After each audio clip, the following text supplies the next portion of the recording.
The family of a 4-year-old boy who was murdered by his stepmother believed that systemic failures, poor vetting, and bad care decisions contributed to his suffering and death.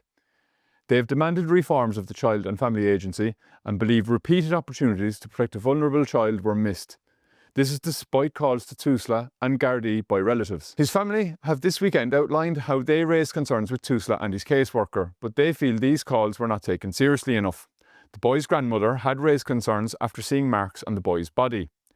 She had also flagged that visits and video calls with the boy were being refused in the months before his death. The boy, who cannot be identified at this time, was killed in March 2021 after suffering traumatic head injuries that would typically be associated with car crashes and serious assaults. He had been placed in the care of his father and stepmother for about 6 months before he was murdered. Last week, his stepmother, aged in her 30s and from the southwest of the country, pleaded guilty to the child's murder on the 4th day of her trial. She is due to be sentenced next month. Relatives of the boy said her initial decision to contest the murder charge, necessitating a trial, has left them traumatised.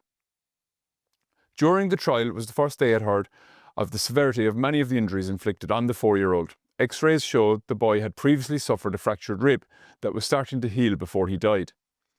Doctors documented 17 areas of bruising or injury in the boy's eyes, ears, arms, legs and back. One doctor told the court some of the injuries aligned with classic signs of physical abuse.